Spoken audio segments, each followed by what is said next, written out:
Stefane, dobar dan i prije svega veliko ti hvala što si uprkos, znam, haotičkom rasporedu izdvojio vrijeme da budeš današnji gost u podcastu Pod lupom. Negdje i kada smo bili u komunikaciji, kada sam te zvao, htio sam da napravimo jedan konstruktivan i na kraju krajeva jedan upečatljiv pregled medija u Srbiji, medijskog stanja u Srbiji, ali naravno da se osvrnemo, barem ja iz mojeg ugla, na Crnu Goru i da vidimo šta je to negdje zajedničko, koje su to neke razlike i na kraju šta možemo da zaključimo o trenutnoj situaciji. Tako da, dobrodošao. Hvala na pozivu, baš mi zadovoljstvo da ćemo da porazgovaramo o ovoj temi, mislim da je veoma važno. Ti si od 2015. ispravim ako griješim, angažovan u Novosadskoj novinarskoj školi na programu medijske pismenosti, a od 2018. godine si asistent na odsjeku za medijske studije, je li tako? Tako je, da, to nije fake news. A od iste godine, 2018. uređuješ portal Fake News Tragač, koji je posvećen analizi medijskog sadržaja, odnosno medijskih manipulacija. I Fake News Tragač, mogu slobodno reći, kao neko ko se bavi ovim stvarima, jeste prepoznat kao jedna od najvećih platformi koja se bavi manipulacijama medija i negdje svakom objavom bilježite značajne reakcije, a često se nađete i na udaru botova, trolova i aktivista koji su bliski vlasti u Srbiji. Pošto znam da ste nedavno proslavili 3. rođendan, želim da čestitam, to je jedna značajna brojka, a tom prilikom ste dodijelili ono što ja često volim da ispratim, jesu te nagrade zlatnog, srebrnog i bronzanog Pinokija. Pa mi reci, ko su srećni dobitnici ovog puta i šta zapravo simbolizuju te nagrade? Hvala ti pre svega na lepim rečima, drago mi da smo na istom zadatku. Ove nagrade koje mi dodeljamo svake godine povodom svog rođendana treba nekako da pruže priliku za retrospektivu svega onoga što se dešavalo prethodnih 12 meseci. I do sada smo 2 puta podelili te nagrade zlatni, srebrni i bronzani Pinokio. Reč je dakle o medijima iz Srbije koji u toku godine, prema našoj evidenciji, kreiraju ili rašire najveći broj lažnih i manipulativnih vesti. I do sada, dakle, prethodna 2 puta, naši dobitnici su bili Alo, Kurir i Informer i ove godine prvi put imamo jedno novo lice na tom pobedničkom postolju, to je portal Srbija danas. On je dobio ove godine bronzanog Pinokija, srebro je otišlo u ruke Informera i zlato ponovo za Alo. Drugi put su dobili tu nagradu. Dakle, mi na 3D štampaču odštampamo te Pinokije, njihovi nosevi se razlikuju spram količine objavljenih dezinformacija, šaljemo ih tim medijima uz poruku, da bajka na koju referišemo, Pinokio, zapravo ima srećan završetak, da je on u jednom trenutku odlučio da prestane da laže, da odlučio da se popravi i u tom trenutku je njegov život postao harmoničan. Ma reci mi, kakve su reakcije tih redakcija jednom kada saznaju da su srećni dobitnici, recimo zlatnog Pinokija? Da li imate neki feedback od njih ili se to samo završi na tome što vi objavite to na vašem sajtu? Zavisi, dakle, različite su medijske strategije reakcije i na naše analize i na nagrade. Ova 3 medija koje su prethodnih godina dobijala nagrade su potpuno ignorisala tu činjenicu. Dakle, apsolutno ne znam šta se desilo kada je taj Pinokio stigao, da li mi je možda bio simpatičan pa je završio na nekoj njihovoj polici ili je završio u kontejneru ili su odbili da ga prime. Nemam informaciju o tome, ali ima zaista i onih medija koji kada ukažemo na neku grešku zovu pa nas ubeđuju da su ipak oni bili u pravu ili priznaju da su napravili grešku pa objave ispravku. I tu čak ima i tabloidnih portala koji idu u tom pravcu i to je nekakav pozitivan pomak. Reci mi, ono što zanima i mene i ljude koji će ovo slušati jeste sa kojim ciljem i kada je osnovan sam Fake News Tragač? Mi smo rekli da se vi bavite medijskim manipulacijama, međutim, vaš rad je mnogo širi od toga i bilo bi negdje nezahvalno samo završiti na tome. Pa mi daj malo neko širo objašnjenje. Novosadska novinarska škola je u decembru 2017. godine pokrenula Fake News Tragač s idejom da se na taj način bori protiv dezinformacija kreiranih u domaćim medijima. Ne zadržavamo se naravno samo na politici, mada je to na kraju krajeva u nekom fokusu, ni na društvenim pitanjima, također se bavimo i pseudonaukom i bavimo se također i edukacijom. Dakle, održali smo čitav niz treninga i za studente novinarstva, i za profesionalne novinare, i za učenike osnovnih i srednjih škola i to je zaista jedan interesantan proces. Ali me onda to kao predavač dolazim u jednu zamku da ja konstantno i mediji me pozivaju, ja pričam non stop o dezinformacijama i jednom prilikom se desilo da sam držao neki trening učenicima osnovnih škola, koji se njima jako dopao. Ja sada gledam te evaluacije posle toga i sad sam ponosan na sebe što je to dobro prošlo i vidim da mi jedno dete napisalo poruku: hvala vam što ste nam objasnili da svi mediji lažu.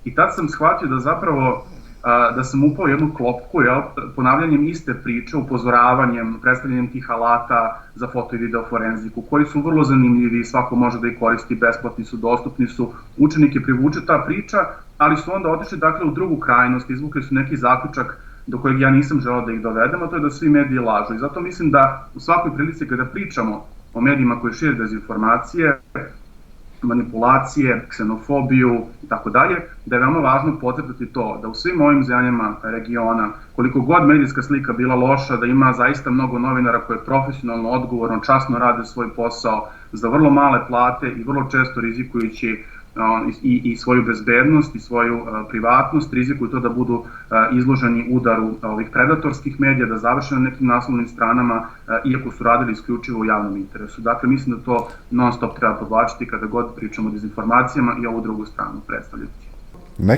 Nekako je to mač sa dvije oštrice i treba od nas predavača se negdje i očekuje da podvučemo tu jednu crtu, ali bi bilo opet s druge strane nezahvalno dati naš sud o tome i uputiti ljude samo zato što mi vjerujemo određenim medijima, da uputimo ljude da oni vjeruju na njih. To je bilo previše subjektivno. Niko ne treba bezpogorno da veruje ni u naš rad. To je naravno. Mi nismo lekari da prepišu neki recept, da kažemo evo pratite taj medij, nemojte da pratite ovaj. Dakle, medijska pismenost nije nešto što može da se savladiti borba protiv dezinformacija kao vožnja bicikla. Naučite jednom pa znate za čitav život. To mora non stop da se vežba i samo mi je važno da kada razgovaramo o tome i sa novinarima, i s profesionalnom zajednicom, i sa građanima, da ne skliznemo nekakav cinizam. Skepticizam je uvek ok i uvek treba imati neku malu dozu zdrave podozrivosti prema sadržajima koje pratimo, ali ne skliznuti u cinizam i ne zabijati glavu u pesak. Ja mislim da je pogotovo ova godina pandemije bila prilika da kada su mnogi ljudi odlučili, umorni već od ovih vesti, bez obzira da li su tačni ili ne, nekako ne mogu više da prate ovaj sadržaj. Umorila ih je priča o koroni i odlučuju da sve potpuno ignorišu. I sad, neko moje pitanje, ono što mene zanima, kako ti vidiš tu situaciju, jeste u kojoj mjeri su tokom pandemije zapravo dezinformacije iskrivile percepciju građana u Srbiji o samom koronavirusu, o vakcinama, što je sad najaktuelnije pitanje, i na kraju krajeva o efektivnosti maski. Mislim da je strašna i nekako. Sad sam malo pregovorio o tome eskapizmu kad ljudi odlučuju da ne prate medijske sadržaje. Ja sam tako u nekom trenutku odlučio da ne čitam više komentare ispod medijskih objava. Zato što me zaista poražava, na primjer, kada vidim vest o tome da je, ne znam, u Srbiji u jednom danu umrlo više od 50 ljudi od virusa korona. I onda vidite na reakcijama na Facebooku da dominira onaj emoji haha, dakle cinični emoji, ljudi koji veruju da je to sad sve nekakva izmišljotina, da ljudi ne umiru zaista od korone nego od nečeg drugog, da je prošle godine umiralo više ljudi nego ove godine i tako dalje. Različite teorije postoje i zaista me na nekom ljudskom intimnom nivou poražava kada vidim koliko su se ljudi okrenuli od nauke. Okrenuli su se od nauke i zbog ovih teorija zavere, ali zbog prirodne nužnosti, da je nauka spora, da ne može instant da nam da odgovore na pitanja koje mi tražimo. Mi bismo svi jako voljeli da je pronađeno neko sredstvo i neki način da mi koronu zaustavimo još prošlog decembra, ali jednostavno takva rješenja ne mogu da budu brza. I onda se ljudi u nedostatku rješenja, u nedostatku objašnjenja okreću ka nekim šarlatanima koji mogu da im ponude vrlo atraktivne odgovore. Svi ti YouTube kanali koji si pominjao, koji su plasirali takve sadržaje, to rade na vrlo atraktivan način. Dakle, ako posmatramo strukturu njihovog obraćanja, ona je vrlo bajkovita, deli se svet na dobro i loše, na crno i belo. Postoji uvek neki jasan negativac u kojeg možemo da upremo prstom, bilo da je to Kina ili Amerika, ili je to Bill Gates koji hoće da nas čipuje. Dakle, ti šarlatani znaju odgovore na sva pitanja. Naučnici ne znaju, naučnici su skeptični, proučavaju, sprovode eksperimente, ti eksperimenti nekada uspeju, nekada ne, i gomilom tih malih koraka oni prave pomak zapravo u kojem se mi svi nadamo, jer nas iz ove situacije neće izvući nijedan od tih šarlatana sa YouTube-om, mi moramo da čekamo odgovor naučnika i da budemo strpljivi. Taj odgovor je delimično već pred nama, ali mi moramo da pokažemo neku vrstu elementarne solidarnosti, nekako civilizacijski, ja bih rekao, uspostavljenog poverenja u nauku, ne slepog poverenja ponovo. I naučnici greše, ima i onih koji ciljeno manipulišu, ali jednostavno bazično poverenje da je nauka tako koja će nas dovesti do razrešenja ove situacije. Kako ti vidiš trenutno stanje medija u Srbiji i da li smatraš da se ono pogoršava iz godine u godinu ili zadržava neki nivo koji nije za pohvalu? Mislim da se pogoršava, da to pokazuje i međunarodni izveštaj Reportera bez granica, izveštaj o napretku Srbije u procesu evrointegracija. Naravno da s vremena na vreme vidimo neku nameru za određenim pomacima. Recimo, Srbija je ove godine krajem oktobra dobila novu vladu u kojoj se pojavilo jedno ministarstvo za ljudska prava, čega je bilo i ranije, ali je u ingerencije tog ministarstva uključen i društveni dijalog.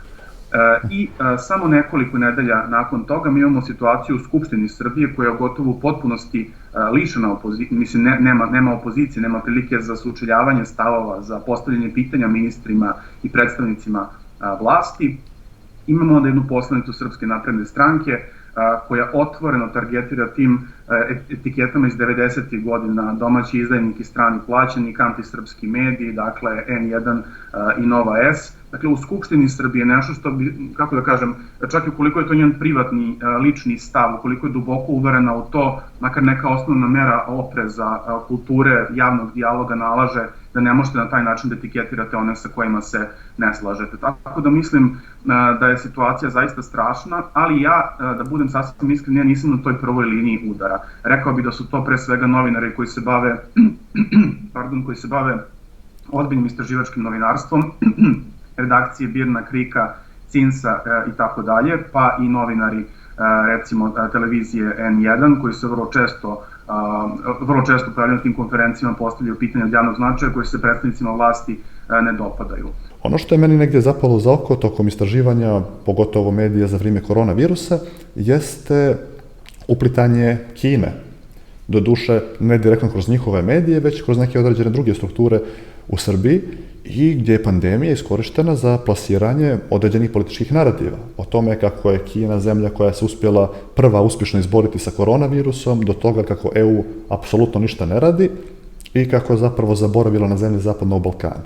U kojoj mjeri je to bilo zastupljeno u medijima, pošto je na Twitteru kroz opet bot i troll naloge bilo plasirano gotovo svakodnevno? Pa ja mislim da se to zapravo savršeno nadovezalo na neki društveno-politički kontekst u Srbiji koji je postojao pre virusa korona, gde je Srbija kao zemlja sa velikim brojem nerešenih pitanja iz istorije, to fundamentalno pitanje statusa Kosova i tako dalje, neka druga pitanja iz prošlosti koje i dalje vučemo, mi očajnički sve vreme tražimo neku alternativu, neku ko će nas prigrliti.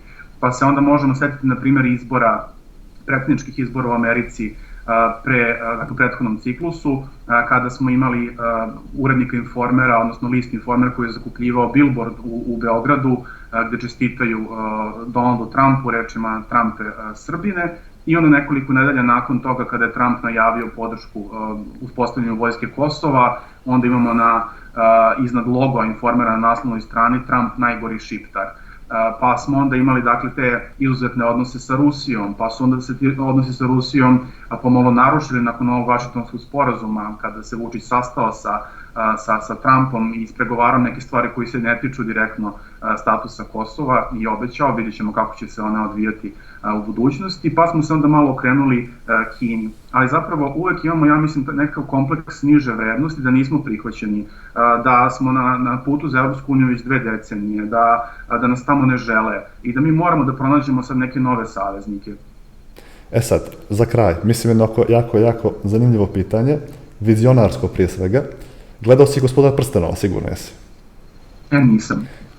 Nisi? Nisam. Ok, tamo ima nekih par čarobnjaka sa nekom magičnom kuglom koja gleda u budućnost. I sad mi da se postavimo u njihove cipele, da imamo tu kuglu.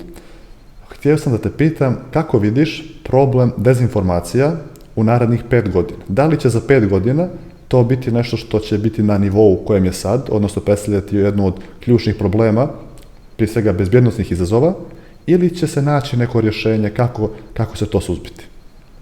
Mislio sam da će biti neko 3 pitanja u vezi sa Gospodarom prstena, mogao sam i da slažem da sam gledao, pošto se pitanje iskorišteno samo kao šlagvor za tu kristalnu kuglu. Eto, znači ovo samo potvrđuje da si uvijek iskren, tako da... Ako bih mogao da pogledam u tu kuglu sada, ja evo za narednu godinu, 2021. mislim da tu mogu da imam neke preciznije prognoze nego za 2025. Sledeća godina će sigurno biti godina dezinformacija o vakcinama.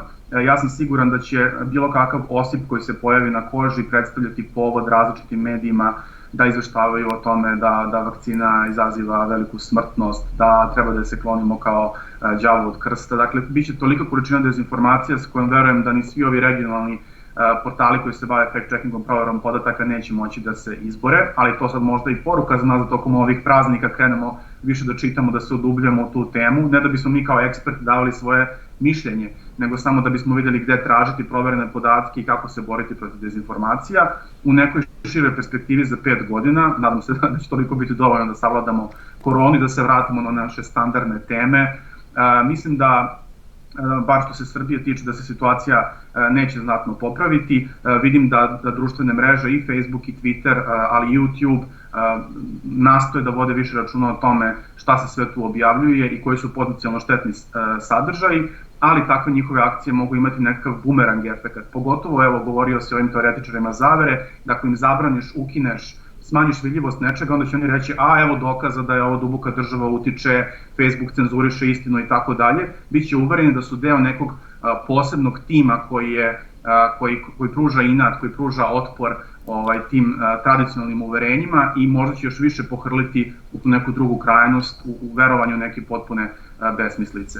Ali evo da ostavim nešto optimistično za kraj, pošto smo rekli da radim i sa studentima i sa mladima, zaista me vrlo često iznenadi koliko su inteligentni, koliko dobro razmišljaju, koliko ne nasedaju na određene dezinformacije, koliko su im svi ovi mali alati online besplatni, koliko su nekako pri ruci, koliko vole da ih koriste. I tu ja nekako vidim budućnost. Dakle, ništa se u kratkom roku neće rešiti, ali kada ove nove digitalne generacije dospaju do glasačkih kutija, do prilike da oni nekoga biraju, ja se nadam, ili to bar ne znam, neki pozitivni osjećaj u meni, da će situacija biti bolja. Dakle, možemo se složiti oko jedne stvari, a to je da je obrazovanje ključ svega. Odnosno ključ koji će ključati vrata rešenja. Ne samo medijska pismenost, nego i naučna, i statistička, i finansijska, i politička, to sve mora biti jedan paket koji moramo biti veoma posvećeni narednih godina. Upravo to, obrazovanje, onako en general, što bi se reklo, je jedno rešenje koje ja vidim kao lijek zapravo za budućnost i za upravo sve ove stvari, ali mnogo više od toga o kojima pričamo. Meni samo za kraj ostaje da se zahvalim, prije svega na izdvojenom vremenu i negdje što bih rekao, sad kad sagledam i kad se sjetim, barem ovo o čemu smo razgovarali, da smo napravili jedan opet upečatljiv pregled negdje aktualnih tema, ali dali, pa da kažem, neku našu viziju svega iz čega, šta sve može očekivati. Upravo toga, što si rekao za vakcine, se slažem, mislim da će vakcine biti broj 1 tema onih koji se služe ovakvim kampanjama, da ne zaboravim iz ugla Crne Gore, tu je i popis za narednu godinu, tako da sigurno će biti kombinacija popisa i vakcina na tapeti za narednu 2021. Hvala Stefane još jednom i drago mi je što si imao priliku da te ugostim. Hvala tebi.